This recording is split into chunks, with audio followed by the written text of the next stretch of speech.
Okay.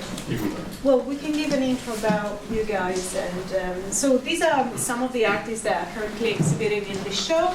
And if you give us a quick intro about who you are and which ones are your works. Sure. My name's Tom Badley, and my work's all through here on this side of the wall, and there's one on this side of the wall. So I predominantly print money. I never get bored of saying that. So it's using very similar processes to how real banknotes are created. And someone actually mentioned the banknote word, which is quite interesting. Is my works, the physical works, already made so they can't be easily replicated. So yeah, that's pretty much where I come from. Okay, I'm Johnathan Hillson. I'm a video installation artist. I've made these two here behind you. Do you want to join us? I also create big installations involving video as well. None of those are here, as you can see, but this is primarily what I do. Hi everyone, my name is VESA, and I was a filmmaker, and then about 12 years ago, like some of you now heard, I came up with this whole idea of starting to tell stories with body painting and painting and photography and digitally putting together these projects essentially, and in the process, as crazy as that sounds, kind of came up with a new art form. And that was a very crazy thing to say at the time, and I suppose it still is. And then eventually that led me to the world of blockchain, and for the past 3 years, most prominently, I've been producing stories and different kinds of projects telling the story of what's going on in Bitcoin and cryptocurrency and what the evolution for money is. So that's me. Which is the question? If you want to give us a quick intro about you and your work. Right, okay, so my name is Lance King. I'm a multidisciplinary artist. I come from a very unusual sort of background, starting in physics and cognitive science, and working on AI and human-machine interaction. I've worked in digital startups, and then all of that whilst developing my artwork, which is mostly takes physical form, the work you saw outside with the painting and the video that's attached. And more recently, I've got more involved in work that's more or less purely digital. I guess we can get into the details at some point later on. Yeah. And as far as my work in blockchain, I've done work which is connected to all of my work, which I don't know if you want me to give details about that now. But Well, what I was going to do next, to start with, is if you don't mind, sure, I was going to explain you more about your work and how your actual body is part of the whole performance of the work, and how this is related to the actual exhibition, which is called Renaissance in Crypto. So, if you don't mind, I'm just going to use an NFC app I've got on my phone. I'm going to show you that if you do scan the artist, if I can do it, but yeah, it should be. It did work the other day. It did try. There we go. So I did scan him, and here we go. So I've got the address of the work that you see next door. Is it real artist? Sorry? Authentic artist. Yes. So as you can see, that's the artist in the flesh. But yes, this is a good way of sort of bringing technology and the artist and the actual body of work together. And I was going to ask you to give us a bit of, how did you came about with this concept? And so this project is actually called "This Is My Body," and then in parentheses of work. So the idea originally, many years ago, I started looking at. I've worked a lot in my previous life with companies in finance and things like that, and I thought of creative ways to finance my artwork so that it wouldn't just be about selling it. And I started thinking about tokenization and things like that, and then I saw that deeper into that idea of actually setting up, tokens related specifically to themselves. And if you know Kevin Abosch, who actually did the printing out in his blood and all that. So I wanted to go further than I wanted to go as far as I could, really, with this idea. And so I thought, well, the first one could go really is to integrate literally the thing into their own bodies and have a direct connection. And as I said, I've always been interested in human-machine interaction and things like that. So I thought, well, why not actually go and implant a chip, an NFC chip that could actually be scanned and have and so I could list myself on the blockchain. And plus, since I've always used code in my work. Going back to using ASCII code to make my first images when I started learning to program. So I wanted to really bring that into the work. So I created a way to connect this work with all of my work, because my work is more than just sort of individual pieces. It's an ecosystem. I work on a concept that I call the hyper reality show, which is all about the idea of living between the real and the virtual. And so this ecosystem that is the hyper reality show then manifests itself in a variety of different works, whether it's purely digital, like the works I'm doing with Sasha, or physical works that can range from paintings to sculpture, or these hybrid painting videos, which are normally framed together. This one is not, but normally it's framed as a unit. And in each of these works, I embed the code, so the code is actually present, and it would be very difficult to either copy or duplicate, or it's very easy to identify the work with me because the work is actually in this conceptual work that's called This Is My Body work. And then to just go a bit further, or perhaps link to what you were talking about before, this is actually a work. So I've actually been speaking to collectors about acquiring it, and actually speaking to companies that will create, that will tokenize or create fractionalized tokens that would be linked to this piece, and then sort of sell them to maybe tens of thousands of collectors, even that one collector. Because the other part of that is that this work is actually connected to a number of works, so whoever would acquire this work actually gets an ongoing series of actual physical works, so it's connected to that whole ecosystem.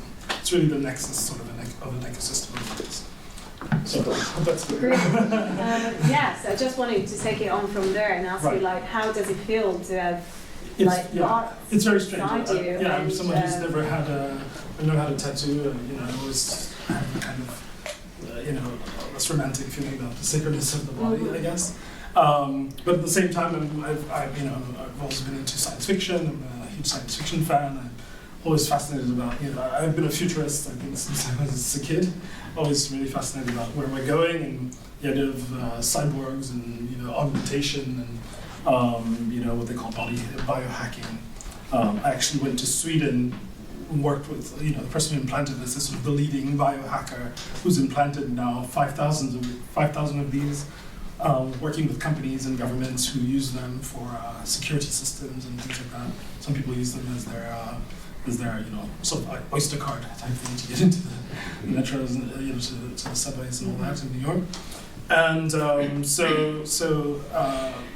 my interest is always to see where humanity and technology is going. I think I'm fascinated to see how we live more and more sort of in a virtual space, and how that affects our actual behavior. So that's where my work really sits, is how does that affect us. So to put it short, is like, it freaks me out every time I think about it, because the fact that I can move information back and forth between my body and my phone is kind of freaky. So, perhaps that's where we're all heading. And I think I kind of did it to be a little bit of a guinea pig, as a kind of warning, because I think eventually it's something that will probably be required, whether it's for our passports or our payment systems or whatever. So it's kind of a red flag a little bit too. And taking it from Question. Oh, sorry. This is a bit of a morbid question. So when you said that, I was thinking, what you're really saying is, this is my NFC tag. Right. So in 100 years' time, Right. do you think that tag could be creating new works for you? Well, the algorithm that I use, for example, to produce the code on GC is actually included in the tag, right? So the question is, what will happen to the tag? So imagine that's a discussion I've had with collectors. Do you want it in sort of a glass box, that you can display? It's the size of a grain of rice. So it's not like a highly visual thing. It's more of a having the thing for some collectors, and then there are others that would prefer me to keep it, and this way, in a sense, they own me, which has a lot of other kind of implications. In 100 years' time, the tag will still be around. Right, exactly. What's going to happen then? What will happen to this tag? When I'm gone? Yeah. Well, my work is about human and machine working together. So without the human, maybe just having the actual algorithm is not enough, because my work does mix painting. There's always I have some purely digital works, but even the purely digital works that I've done with Sasha, that's on the blockchain art exchange, it's linked to this capsule. It's a glass capsule that has a microchip in it, basically. And those works actually take the visual form of a capsule, and there's a kind of sort of animation inside the sort of 3D model. And so it's always, my work is always referring back to the physical or back to the human. There's always a connection, because for me it's important to have some sort of connection between the real and the virtual, the analog and the digital. And so that's just part of my thing. I think it's a big question for me going forward, because obviously there's going to be a lot of questions about the conceptual versus the material. How much material can we actually work with? All of the ecological and environmental implications of working, with material. I feel guilty every time I buy a piece of canvas. So I'm trying to find new materials and trying to run my videos off alternative energy. And I'm actually going to start embedding solar cells into my work so that they power from the energy that's coming off of there as part of the aesthetic of the work. So I'm thinking about how can we just do pure digital, and even if it's pure digital, of course it's using energy for us to visualize it, for us to see it. So there's so many questions I think that I'm trying to answer in my work. I was Can I gonna. just say something? 'Cause Yeah, of course. Sure. Yeah, I just thought it was so interesting because you said that it has a lot of different connotations that collectors will sort of own you. Right. But you Also, absolutely. like I was born in a British colony grew up in New York, and all of those things that But you absolutely solved the problem. You absolutely solved the problem by that when you die, it Yes. won't. The whole thing goes. So essentially, that even biblically, you could say that it's whether they own your soul or not. Right. But you're saying that it becomes worthless after you die. So It I could think be. the problem is sort of Yeah. solved by it. So. Yeah, exactly. I like that you mentioned soul, because that's a major theme for me. Because I talk a lot about avatars also in my work, and this sort of idea of where we're going in terms of the fact that we can make representations of ourselves. But that's a whole other discussion. That's interesting. To make it counterfeit, surely it would involve a kidnapping Yes. and a removal of the hand. That is a performance work that I'm working on. There's a film where someone takes out someone's eyeball and uses it to open. Right, exactly. The set of the next Hollywood film, right?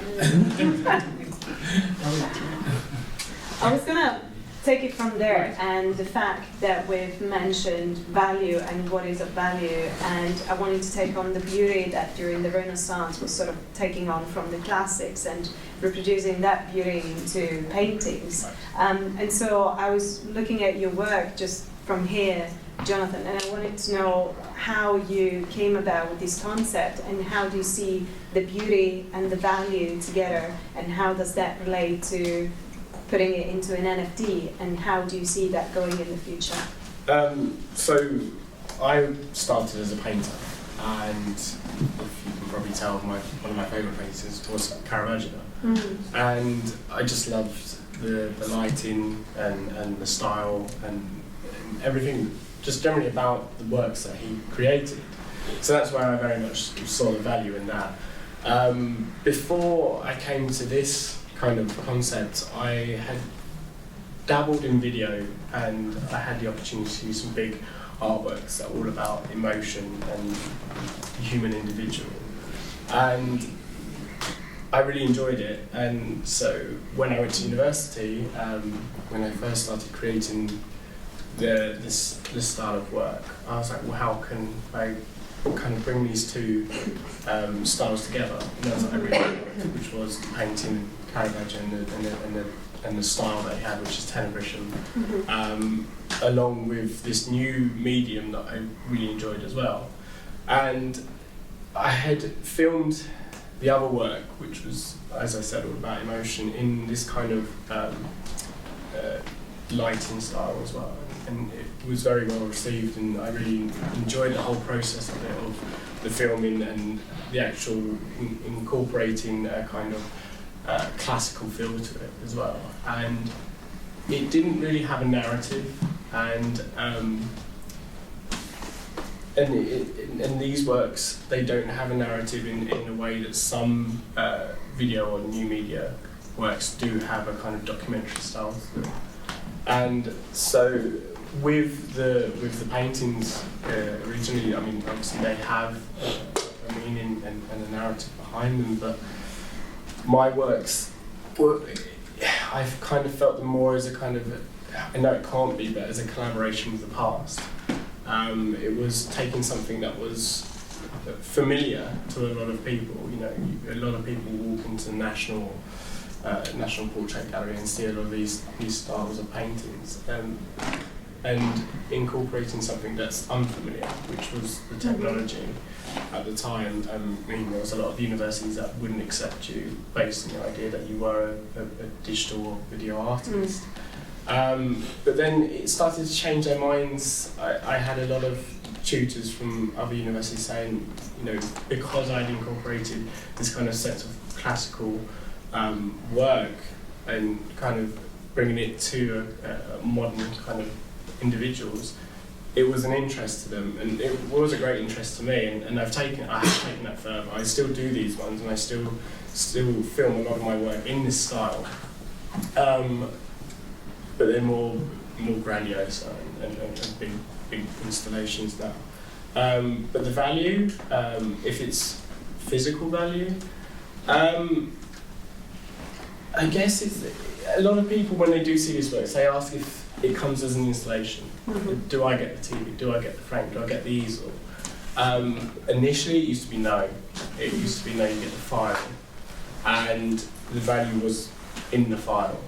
It was within the work. And how would people respond to that? What's the reaction of? Well, I think initially, at the start, a lot of people were perplexed. Mm-hmm. They didn't really get it, and a lot of people still don't, to be honest. The type of people I would sell to would be collectors, would be people who were a bit more eccentric. Mm-hmm. One of the works I did sell to was the founder of the Affordable Art Fair, Will Ramsey, so he loves digital work.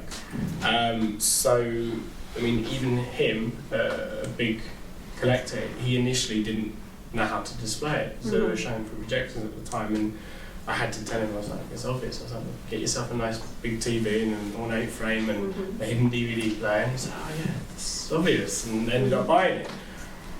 But as we all know, and as you were saying, you know, these things deteriorate over time, and you know, how is that protected? What is protected? Is it the DVD or is it the file? And do you tokenise your work, or have you thought about tokenising your work? Yeah, I mean, obviously I'm with Sasha at the moment, working with Sasha, and there is the idea currently is that the certificate of authenticity certificate is tokenised. We're working on the process of creating the work as a tokenisation as itself, which I think would work really well. And it means that the work will never really deteriorate. It will hold its quality of what it was filmed in, and it can then be shown all over the world. So say the individual who has purchased it is, you know, either has multiple houses or is on holiday, or you know, it's just somewhere else. They can just put it up anywhere, and you know, obviously you want to show it on a large screen, XYZ. But if you are just with what I've just got, and it also gives you the opportunity to, you know, if they want to sell instantly as well, pass on and trade or whatever it may be, and it makes the whole process a lot easier and a lot more secure for the artist as well. Because initially, when I was at the very start of my artistic career as a video artist, it was immensely difficult to sell these, to convince people to buy a DVD for the same price as, you know, something physical, a big painting that they can be like, oh yeah, I can take this home and put it on my wall and it's easy. But I'm saying, you know, would you want to buy this? It's like a lot of work's gone into it, but a lot of people don't see that. They don't understand it. But as time has gone by, and as people like, you know, ourselves and yourself have influenced and informed people that actually this is a viable art medium, an art practice. And a lot more people are buying into that and actually celebrating it as well as purchasing it. So. And what's your experience, Tom and VESA, into the NFT world and blockchain? Because I know, Tom, you've been having blockchain art for quite a while and creating NFTs out of your banknotes. Do you want to tell us a bit more about that? So actually, it's the other way around. So like the NFT, the idea of creating a banknote design digitally as an NFT was my idea of literally epitomizing a token. So, at the end of the day, this is a non-fungible token. It's non-fungible currency in a sense. So the idea that you can have a banknote that is evidence of a token, that really fascinated me. I was able to use my credentials where I came from in the industry to do that. This is very, very specific. Design skills, very specific techniques.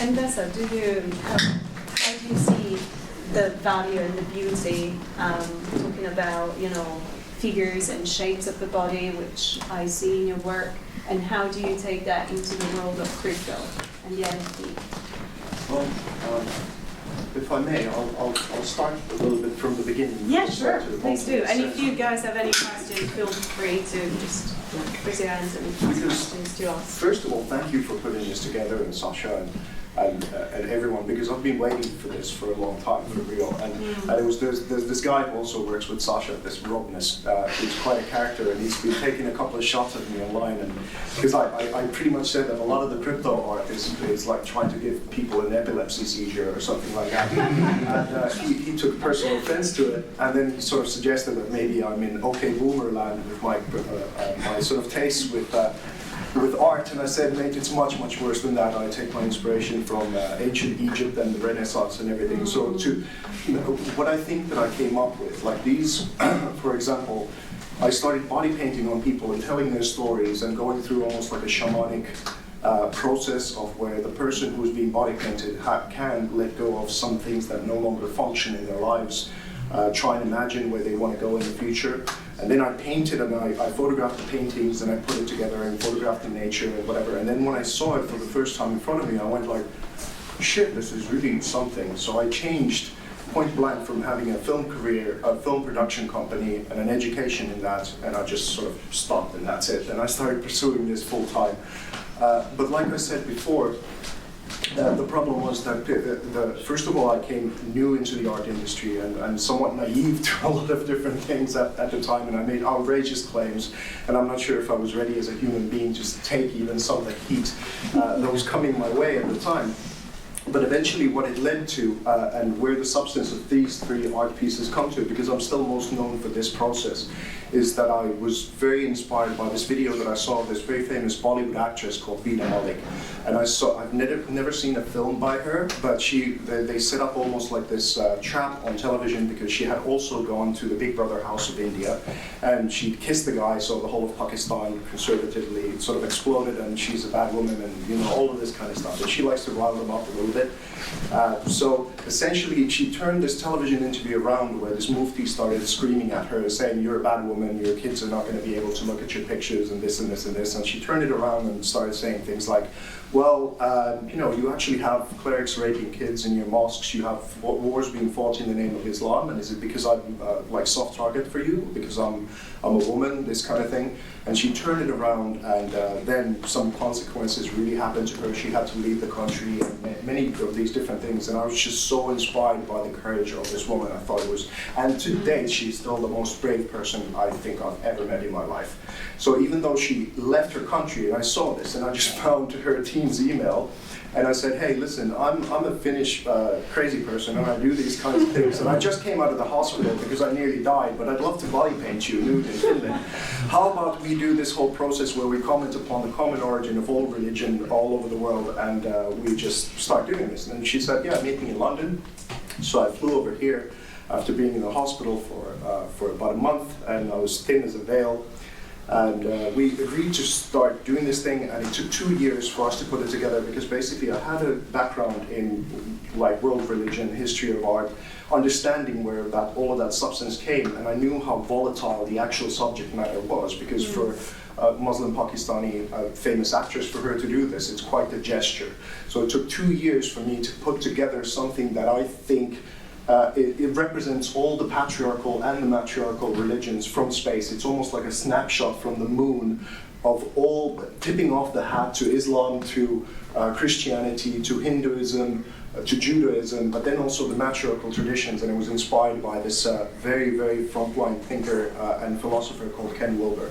So studying his works, I was able to construct a thing that was respectful and beautiful and bridge building for the whole of the world.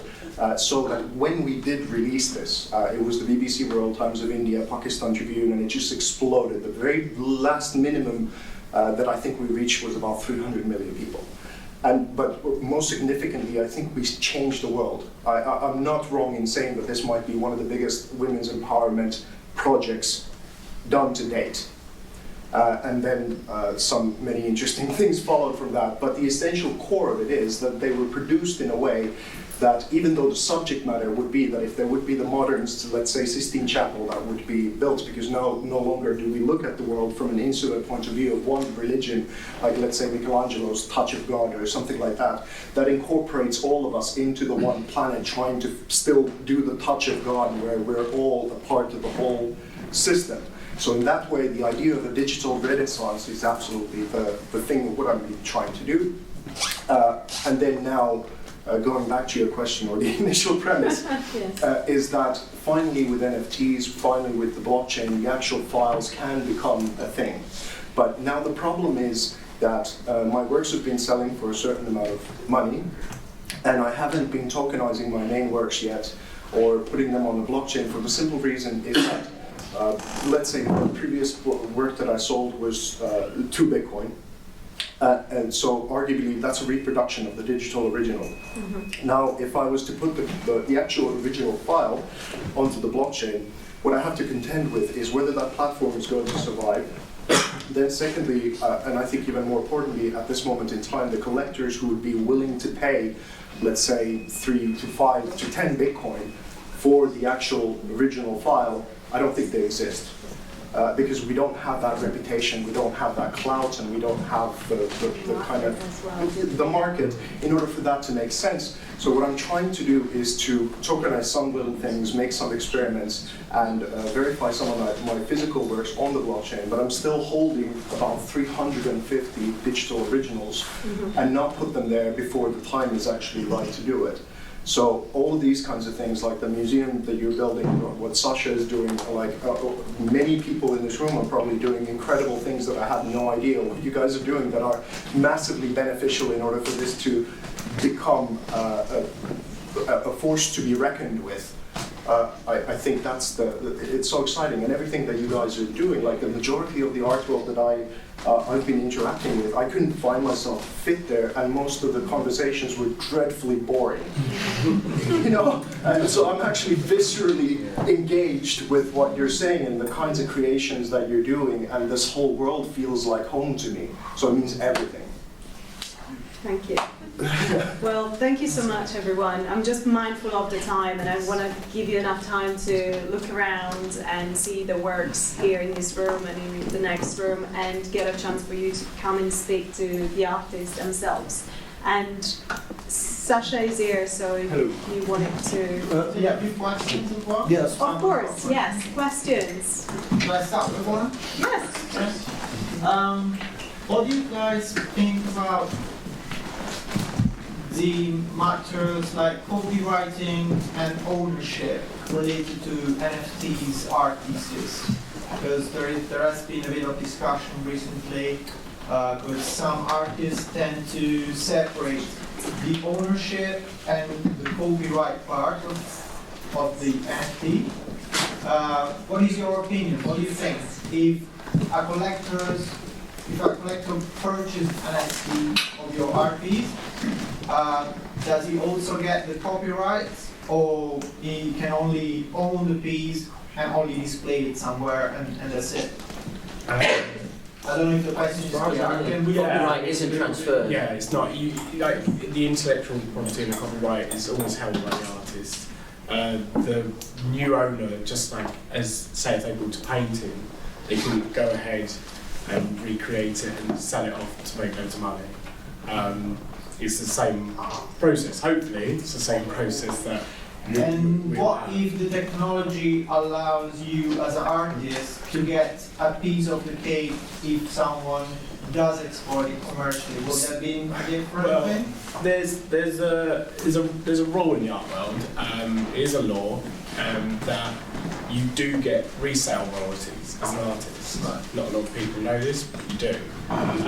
It's not very adhered to in some countries, and in some it is. Places like France, they adhere to it very well. And if, say, your work is sold 5 times down the line, you as the artist should get royalties from it. So, if there's a digital version and someone goes to make some sort of profit out of your digital work that they have purchased, usually, I mean, I don't know about you, but I usually get my buyers to sign a contract to say that they will not reproduce the works anyway.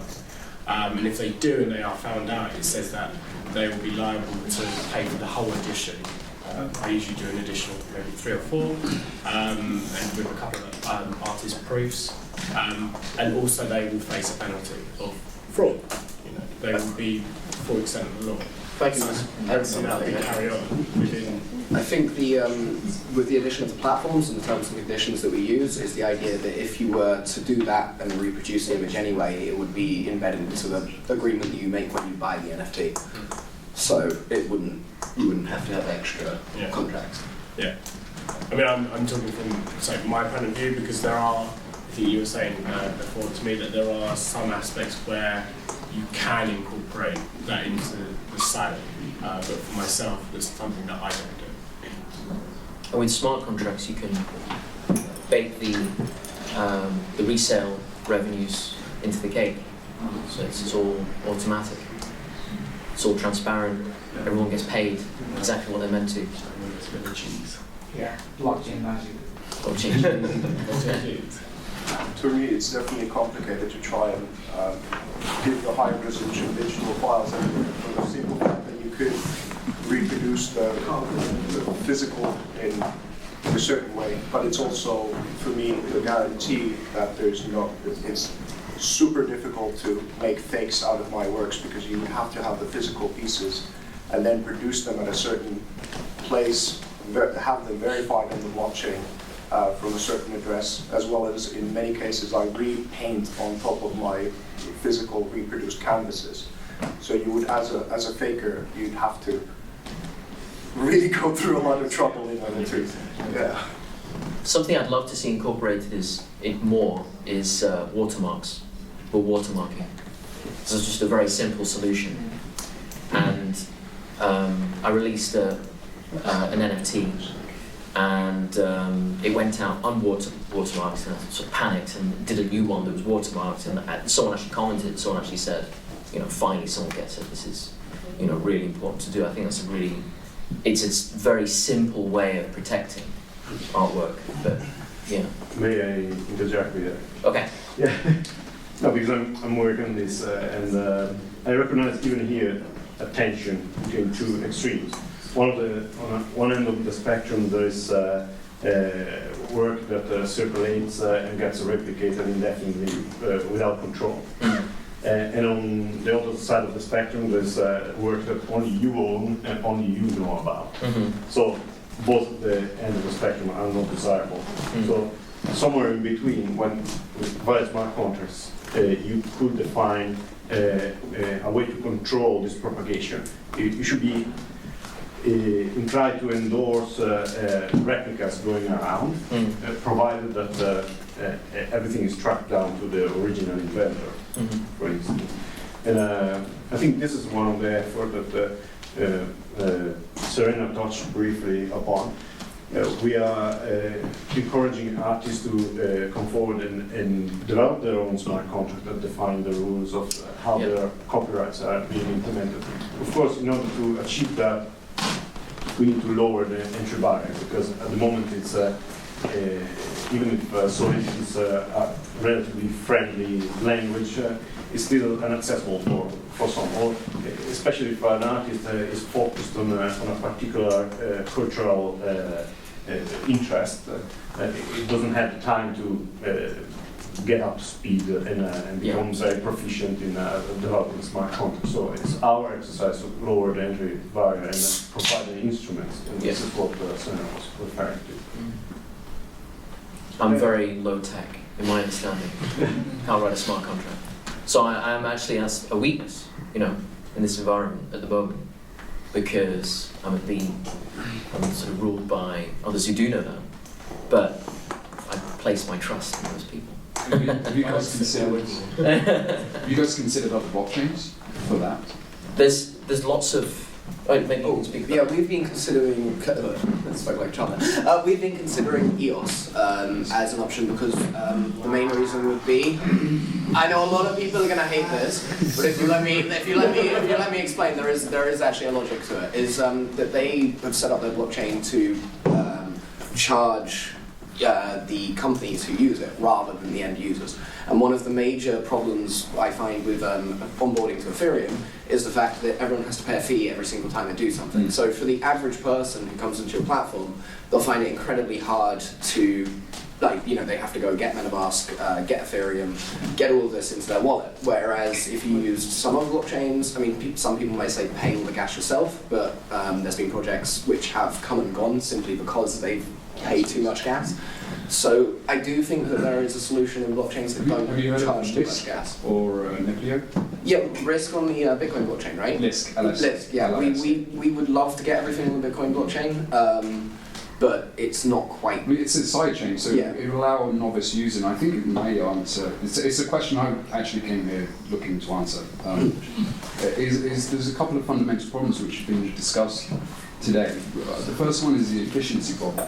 So storing any form of physical asset on blockchain kind of makes sense up until a point. And for you guys, where you're talking about single pieces of art and high value pieces of art and one-offs, I think that's kind of novel. But when you start looking at more commoditized assets, fast-moving consumer goods, things like that, which is, I believe, where this industry is going, the efficiency problem becomes much more of an issue.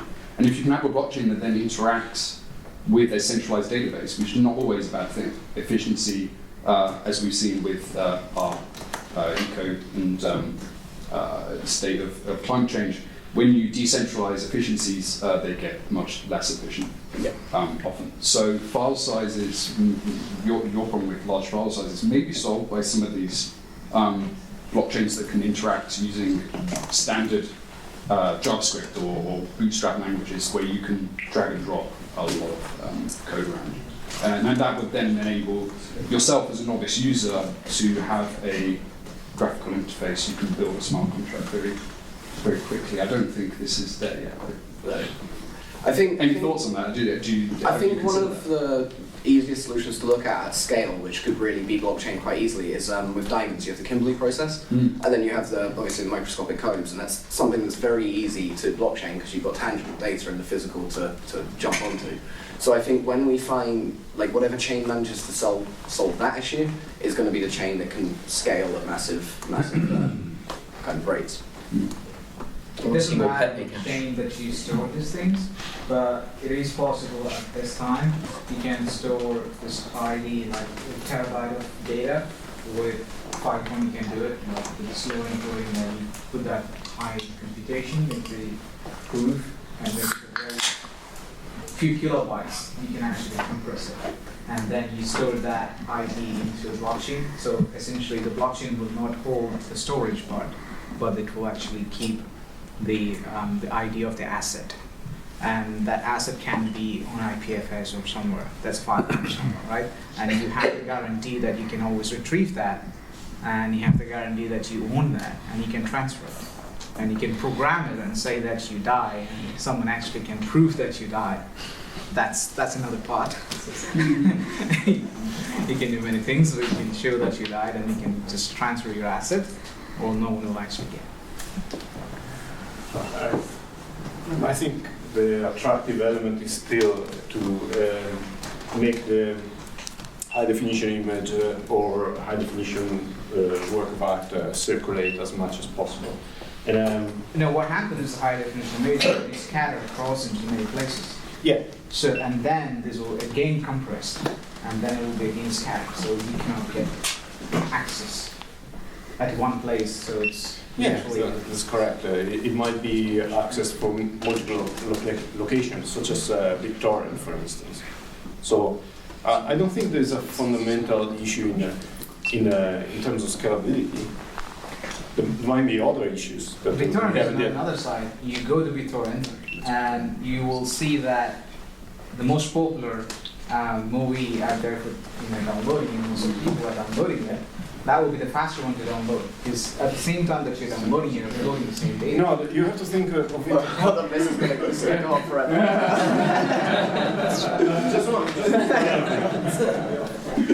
So these questions are from Oracle problems. The Oracle is something that's right. It has nothing to do with blockchain. No, the attractive element is Blockchain doesn't really the care. fact that there is sufficient replicas of this high definition content in order to preserve it. And this is what makes it attractive. In the physical art, you don't have this. You have a unique piece. But here you can replicate it at a relatively cheaper I think price. that's an argument of like subjective value, though. It depends on whether the collector actually values the fact that it's everywhere, or whether they actually value whether it's individual and they only have access to it. And that's not something that we can answer as artists or as platforms. It's going to be down to the people with money to vote on what they prefer to be the final decision. I mean, Yeah. no, I mean I'm using it in a very capitalistic sense there, but the idea is that they will decide based on where they spend their money. Objectively, one of the attractive elements is to preserve it. And I think replication is a good strategy to preserve it, and so on. This debate has been in art history for centuries. Yeah, correct. But We're not for going to fix it uniqueness tonight. and for actually a collector to come along and say, I want this, they want, a lot of high-end collectors will buy something because it is unique, because no one else can have it. And they squirrel it away and use it as collateral, or they just have it in a room just for themselves. Look at Some of those Scalability one, where it's like 450 million, and where is it? It's gone. Supposedly it's on a boat somewhere. Yeah. And are we ever going to see it? Probably not. And why? Why was it worth so much? Because it was unique, it was rare, and someone had to have it. Rarity and uniqueness is But this, fundamental. yeah, that's for painting and that kind of work. For us, the digital artists. That might be a perception of value. Yeah. That is. I feel like we're getting into a subjective argument. It's never gonna end. No, it's really important because we're coming into a generation now that has this who understands digital scarcity in the way the previous generations didn't. It's all scarcity. We're all dealing with the same principles. Also, as the mindset shifts towards embracing a new form of distribution, new form of trading, new form of A new medium. enjoyment.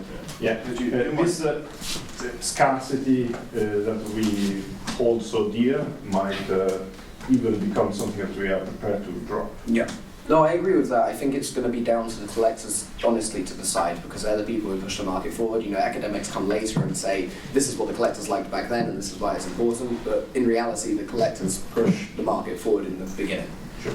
The whole conversation, you might relate to this, because I had someone being interested in a piece of mine today, and out of all the questions that the person could have asked, they asked, is it coming in a frame? Because I've been fortunate to travel to America quite a bit lately, and when I started selling the crypto pieces, I tried to ship a couple of them with the wooden crap crappy, whatever, £100 frame or whatever. And of course they broke and they were utter pain in the ass. So what I realized that not only if it's framed in customs, it usually has to go and sit in the customs because they think if it's a framed art piece, it must therefore be valuable. Therefore, they will scour through it like multiple times, and it has to be in the customs for like 2 months, and probably someone's going to give them a flashlight treatment or something. But if I just roll them up as canvases and put them in a tube and send them, or if I now travel, I have a ski bag of literally a ski bag, and I'm just about to fly to Las Vegas with it again, which is bizarre and funny to land there with a ski bag. But no one cares about the pieces if they're just not in a frame. Yeah. And I just go like, some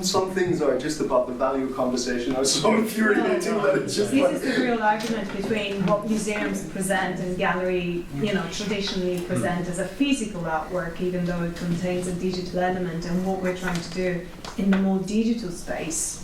So bridging that would be a great challenge. I was also going to say what I think what you guys are doing is really, really interesting. It's getting not just people who are into technology and art, but also the general public to understand that digital artworks or new media is something that is of value, it is of credit as well.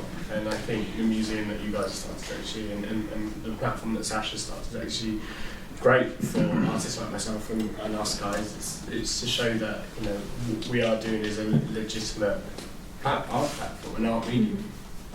Is there, by the way, do you guys have experiences? Do you actually get art critics to critique your work, or are there any art critics left? Yeah, no, it's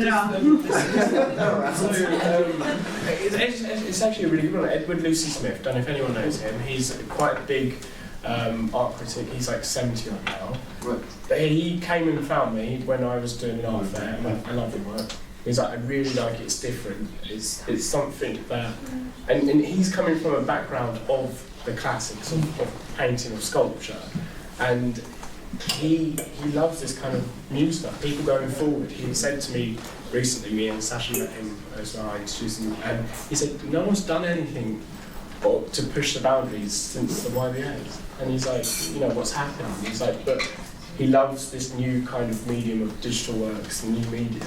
So, yeah, I think that there's a good standing coming behind it. And like I said earlier, that I was quite lucky to be bought by a big art collector, and he's very into digital art. He wants to put on more art fairs that actually just do digital art, not the standard classics. Okay, so before we go on too long, I think we should probably end it there. If you guys don't mind humouring me, we have a promo video, it's about a minute long for the Blockchain Art Exchange. This kind of shows where we see the project going in the long term, but I hope you can hear it. These be timeless, and until now, the way we buy and sell art has remained timeless too. Blockchain Art Exchange is set to radically change the status quo, allowing artists to create crypto collectibles from any digital or physical artwork, and giving buyers the confidence that their investments can be passed from generation to generation in the same timeless way we do today. By utilizing cutting-edge technology to digitize artwork, we've been able to reimagine how art can be exchanged. We reward artists not just when their work sells, but every time it resells.